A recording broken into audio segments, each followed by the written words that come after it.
Aqui está, são palavras-chave, né, a síntese aqui do trabalho do livro, né? Informação, identidade e patrimônio. Então, como a Ione falou, um pouco a minha história também, né? Eu me formei no Instituto de Educação aqui no Rio, fui professora, dei aula muitos anos, só na zona rural naquela época, né? Final dos anos 60, anos 70, me formei em museologia em 1971, ainda dando aula, dava aula em Magalhães Bastos, e depois fui trabalhar no Museu da Imagem do Som, com a minha matrícula de professora ainda, e com algumas outras colegas, a Maria Helena Grossa Sampaio e a Ângela Paiva. Nós três fomos para o Museu da Imagem do Som, ainda era o Dr. Álvaro Cotrim, aquele caricaturista, o Álvaro. A Água está aqui também, trabalhamos lá no MIS. E começamos com essa experiência museológica. Depois fomos, que a Ângela também foi, né? Eu, Ângela e Maria Helena, para o Museu Nacional de Belas Artes, que a Lourdinha chefiava a seção técnica do museu, enfim. E só depois, então, que eu tive que optar, aquela história, bom, ou você vai continuar como professora, ou você vai optar pelo trabalho do museu, da museologia, porque não podia acumular as matrículas, né? O Museu de Belas Artes e o Museu Federal. Então, e depois fui para Ouro Preto, em 1986, fui trabalhar com o Museu da Inconfidência, ainda era IFAM, né, porque IBRAM tem muito pouco tempo, então eu fui funcionária do IFAM, e lá no Museu da Inconfidência, então, nós trabalhávamos também, tinha uma equipe, né, de trabalho, educadores, museólogos, uma equipe interdisciplinar. Bom, e agora, depois que eu, durante meu trabalho no Museu da Inconfidência, eu tive a oportunidade ainda não era professora universitária, tive a oportunidade de participar de um programa da UFOP, da Universidade Federal de Ouro Preto, e o governo de Cuba, né, para o doutorado na área de educação. Então, eu participei desse programa e tinha, uma das exigências era que eu fosse dar aula. Eu tinha que continuar, né, tinha que ter a minha experiência acadêmica, universitária. Então, eu fui dar aula na UFOP. E em 2012 é que eu me aposentei do IFAM, do Museu da Inconfidência, e parti então para o magistério. No início, como professora do curso de turismo, dando toda a área de patrimônio, cultura e museologia. E hoje nós temos lá o curso que foi formado através do REUNE, né, um curso de museologia. Então, eu passei para essa área, voltei para a área, e hoje eu coordeno o colegiado do curso. E desenvolvemos a minha linha de trabalho, de pesquisa de trabalho, é a museologia e a educação. Bom, a partir do momento que eu terminei o doutorado, e vou explicar um pouco para vocês também, aí, mais para frente, essa experiência da tese foi muito interessante, foi com a escola, né, um trabalho foi construído uma metodologia de trabalho com a escola, hein? Pode mudar. Tá aqui. A questão como nós construímos uma metodologia de trabalho, escola-museu, e junto com professores de história. Bom, mas antes eu queria contextualizar aqui um pouco a questão educativo-cultural de Ouro Preto. Ouro Preto, se todo mundo sabe, é uma cidade patrimônio mundial, né? Que tem um trabalho ali no centro histórico. Atualmente temos 13 museus, um sistema de museus de Ouro Preto, com 13 museus, mas a questão toda é muito da preocupação com o centro histórico da cidade, né? Aliás, o IPHAN, desde sempre, desde a época de proteção da cidade, ele se preocupou com o centro histórico.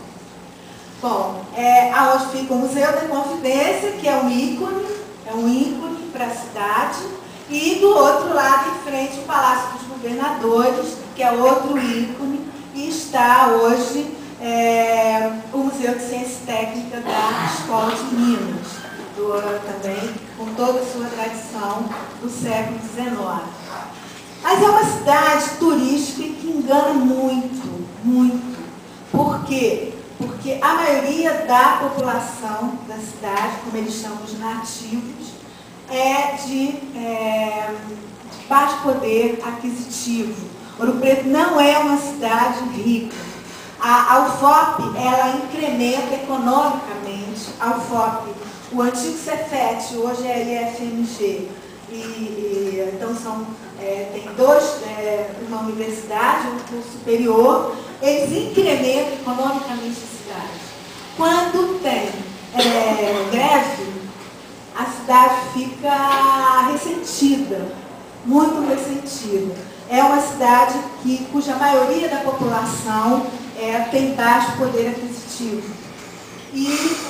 Apesar de ter toda uma tradição de educação, também de escolas, de educação, existia uma escola normal, e tem uma universidade, tem um Instituto Federal, enfim, uma Fundação de Arte de Ouro Preto também, muitos museus, mas há uma separação entre os que são de fora e os que são nativos, como eles chamam.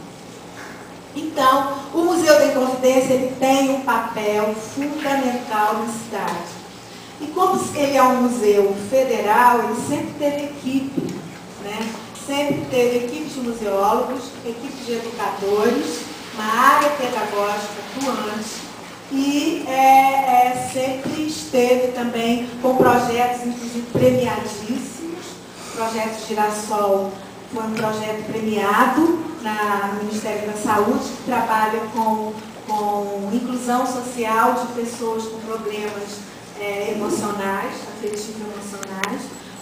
Mas, enfim, ele tem um papel, sempre teve. E eu, como funcionária do museu, né, escolhi, então, como era um doutorado de educação, escolhi fazer um trabalho e já observava todo esse trabalho das escolas, alguns professores faziam essa ponte entre a escola e o museu, ou o museu e a escola, mas não todos. Então, comecei, tinham 4 professores, existe pertinho daqui da Praça de Tiradentes, uma escola de nível médio, chamada Escola Estadual Dom Pedro II. A gente chama o grupo Dom Pedro. E 4 professores de história que já haviam feito estágio no museu, na área de arquivo, na área de pesquisa, eles toparam fazer um trabalho comigo, um projeto piloto, porque eu tinha que fazer um experimento, né? E toparam, então, criar uma metodologia de trabalho ligada à educação formal com a educação informal, né? Que os museus trabalham mais livremente, todo mundo sabe disso. Por que eu escolhi ensino médio? Porque também observamos na cidade, depois eu pude comprovar isso pelos instrumentos que eu apliquei, que os museus atendiam, privilegiavam o ensino fundamental. O ensino médio quase não tinha atendimento pelos trabalhos educativos dos museus e muito menos o ensino universitário, como não tem até hoje. Há uma distância, né? Agora, com o curso de museologia, nós estamos procurando atender suprir essa distância aí. Bom, então, fomos 4 professores de história, 4 especialistas da área pedagógica do museu, e eu como observadora, né, que eu era fazendo a tese. Foi construída uma metodologia de trabalho usando, os professores escolheram o tema Tiradentes e a Inconfidência Mineira, que é o tema central do Museu da Inconfidência, e através de todos os passos, né, construímos um programa de atividades docentes para o ensino médio da cidade.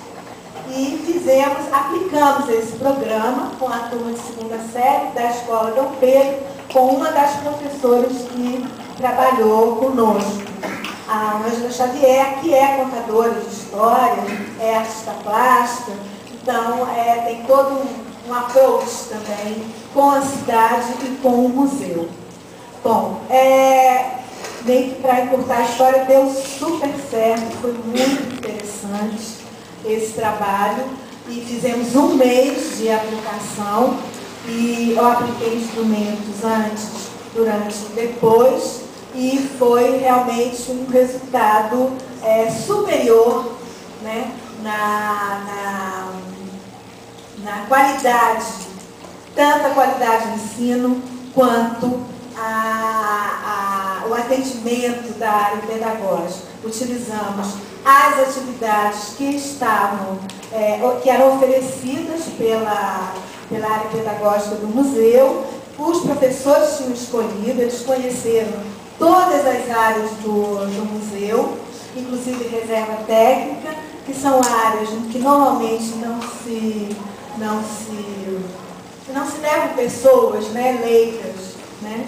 Então, eles tiveram acesso às publicações do museu, conheceram o acervo, e então foi construído esse trabalho. O ideal, eu acho, minha opinião, depois de tanto tempo de trabalho também, é não ter mediador, é o professor ter uma facilidade tal, um conhecimento tal e um interesse tal, de que ele possa entrar no museu e sair do museu e planejar o seu trabalho com a sua turma, de vários níveis. Essa é a situação ideal, mas isso não existe, está muito aquém lá. Eu falo da cidade de Ouro Preto, né? Bom, então, depois disso, quando eu voltei, defendi a tese e tudo, aí eu comecei, já havia me interessado muito nesse trabalho da sociomuseologia, que é o meu tema atual de interesse, de pesquisa e de dedicação. Tenho um trabalho aplicado, né? Estou fazendo um trabalho na Serra de Ouro Preto. Aí eu vou ficar médico, só para explicar direitinho. Aqui, por que começou toda essa história? E também, por que eu falei que o patrimônio IFAM também sempre se preocupou só com o centro histórico da cidade. Aqui é o lugar, a localização territorial conhecida como Serra de Ouro Preto, em que estão os primórdios da cidade, as minas, né, do século XVIII. O grande arraial do Pascoal da Silva Guimarães, aquele português que recebeu autorização da coroa para explorar as minas aqui da Serra. Então, atualmente, de sítio arqueológico mesmo, eu vou mostrar para vocês o que tem. Muito pouco. Eu estou sem o... Vocês estão... Dá para perceber que essa linha vermelha, aqui contornando, dá para perceber? Toda aqui. Essa é a parte que sobrou das ruínas do Morro da Queimada. E por quê? Porque desde sempre houve uma preocupação em proteger o Centro Histórico de Ouro Preto, o casario do Centro Histórico. O IPHAN, inclusive, está publicando livros interessantíssimos no seu arquivo aqui no Rio de Janeiro.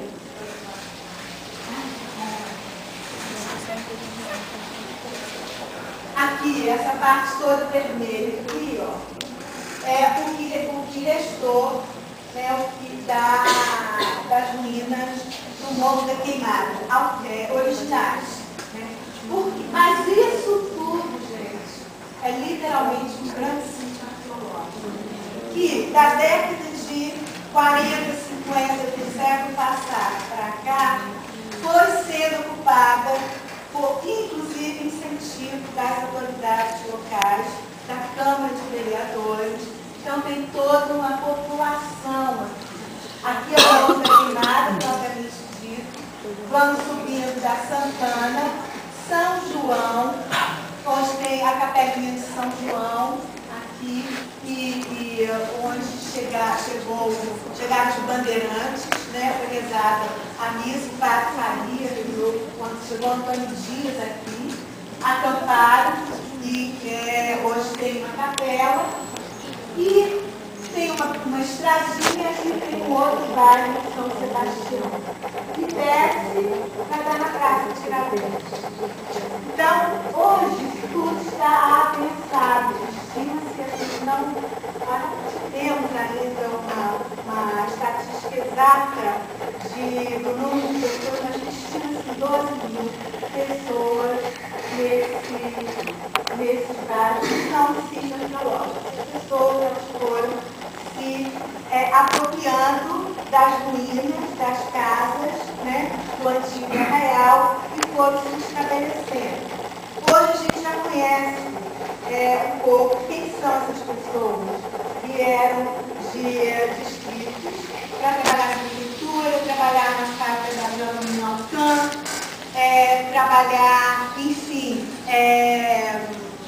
por motivos diversos, né? Vieram de outros lugares, e a nossa preocupação agora é um projeto de pesquisa para conhecer as antigas famílias, né? Aquelas mesmo que são descendentes dos antigos moradores, e através de uma pesquisa. Nós já estamos elaborando um projeto nessa linha. Bom, desde 2005 nós estamos com esse trabalho, e é muito difícil, porque é uma outra arqueologia, né? Uma outra arqueologia, e não adianta, aqui não tem como mais mandar onde vai botar essa população toda, né? Então, é um trabalho todo de educação patrimonial, né? Um trabalho de relações com as antigas ruínas que ainda restam aqui, e um patrimônio vivo. Bom, o que é muito rico, e eu optei por trabalhar nessa linha, tem um grupo fazendo um trabalho, inclusive um professor da Escola de Minas, lá da universidade, que já explorou, né, já pesquisou as minas que estão aqui, geologia em Minas. Ele também voltou a trabalhar aqui para conhecer, porque alguns lugares não podem nem ser escavados, porque o terreno pode ruir. E eu optei por trabalhar com patrimônio vivo. Nós temos um consultor internacional, que é o Ide Barrini, que está construindo com a gente uma estratégia, um plano estratégico, um plano ideológico para a região. Mas, atualmente, nós estamos concentrados aqui, é um programa de extensão da da Universidade Federal de Ouro Preto, com equipe de alunos interdisciplinares, tem biologia, pedagogia, comunicação. Agora vamos ter alunos do meio ambiente também, porque tem toda uma questão aqui também ambiental. É uma região de Cerrado e Mata Atlântica, uma região mista. Temos que trabalhar com o meio ambiente. E por que eu me concentrei? Estou concentrada aqui. Já tentei várias vezes, é muito complicada essa população. Muito complicada, tem muita resistência.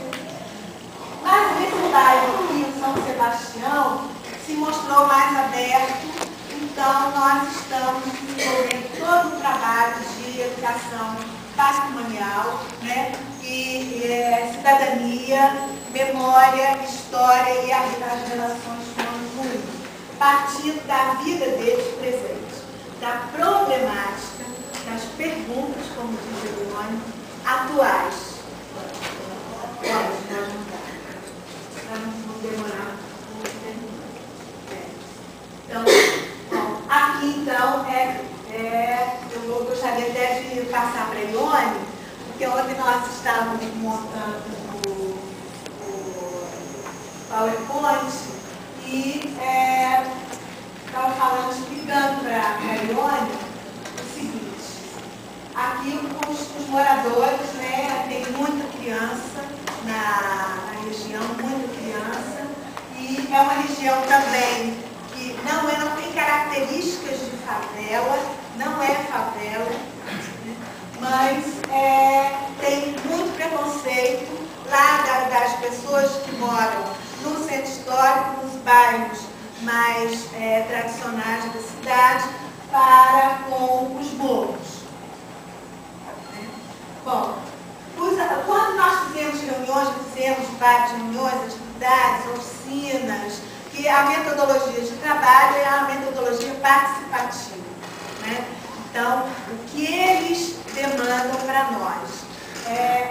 Os meninos, uma das preocupações, o menino levantou o braço e falou assim: mas olha, nós vamos perder o nosso campinho de futebol. Nós não queremos perder o nosso lazer, o campo de futebol. E vejam que aqui, ó, o campo de futebol está literalmente situado junto a uma das ruínas do Morro da Queimada, né? Então, a prefeitura agora já construiu os espaços de lazer, de campo de futebol, e eles agora voltaram a ter o seu espaço. Mas então, qual é o sentido e o significado? É isso que nós estamos trabalhando com eles. Das ruínas do Morro da Queimada, né, do patrimônio do século XVIII, com relação ao sentido e significado. O que esses meninos eles apreendem disso, né? Era isso aí, porque é aquela coisa, no que faz sentido, a Yarinha fez toda uma exposição da questão de um conhecimento, de um determinado tipo de conhecimento que faz todo sentido, né? Ligado à arqueologia, à história, a uma série de coisas que é um conhecimento já estabelecido. Mas no meio de Ouro Preto, nessas áreas, no meio disso, tem um monte de gente para quem, em primeiro lugar, esse sentido não faz sentido. Mas eles estão ali e aquelas ruínas têm significado. A Yarin me mostrou slides em que as pessoas construíram casas em que uma das paredes da casa é ruína histórica, é ruína arqueológica. Então, o significado para eles é outro. Trabalhar essa relação entre sentido e significado é, na minha opinião, a tarefa da educação e dos museus enquanto centros de criação, enquanto centros em que a gente entra e pode se emocionar, e pode imaginar, e pode criar, e pode projetar para o futuro. Porque ninguém quer deixar, não quero deixar ninguém preso num passado que eu não estava nem lá. A relação desse passado com o meu presente é que me faz ter as coisas terem significado. E aí eu entendo o sentido, eu passo a ter um conhecimento que eu passo a dominar e a partir dele eu passo a imaginar futuro, realidade virtual, porque a realidade virtual não é só essa do computador não, a realidade virtual está aqui, ó. Tem um monte de realidade virtual que a gente cria sem nenhuma necessidade de computador e de nada disso, mas a gente quer estar na relação com tudo isso, certo? Hoje em dia a gente está próximo de tudo. Então, para que isso aconteça, esse tipo de trabalho museológico, que pode partir de um ecomuseu, que pode partir de um museu tradicional, aonde existe um conhecimento que também, se eu não dominar, eu deixo, né, de ter a possibilidade de um poder. Vocês concordam comigo? Porque saber é poder. Então, eu passo a dominar aquele conhecimento, aquilo faz sentido, e eu faço a relação de significado. Ou não faço, digo assim, isso não me interessa, a mim particularmente, não me interessa, não tem significado para mim, não tem relevância para mim. Mas aí eu sei por que eu estou dizendo isso, eu vou saber justificar e eu vou saber respeitar as diversas relevâncias, aquilo que é relevante para cada pessoa. Certo? Porque, como eu disse para vocês antes, eu não acredito que exista nada, nenhum conhecimento que seja muito, muito essencial e importante para todas as pessoas ao mesmo tempo. Essa importância, ela vem no sentido de relevância que a gente vai dando. Então, esses meninos, para esses meninos, aquelas meninas, no campinho de futebol deles, ó, o que eu vou fazer? Eu vou buscar qual é o problema que eles criaram. Olha, a gente, essas meninas estão falando isso tudo aí, mas olha aqui, o meu campinho de futebol, né? Aí eu vou lá e trabalho essa problematização, essa questão, essas dúvidas, essas coisas, e faço essa ponte, que é aquela ponte que a gente está na sala de Paulo Freire, que é aquela ponte que o Paulo Freire dizia no processo educacional, para a gente criar a ponte,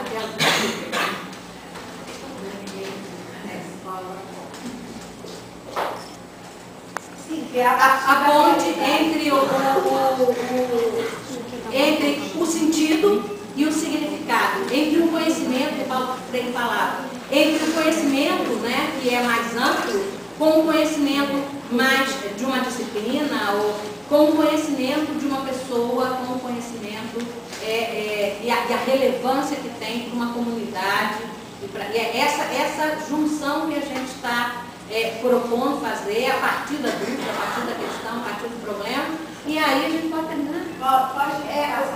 A gente está jogando aqui uma questão para vocês, que é uma questão nossa, né? A memória é parte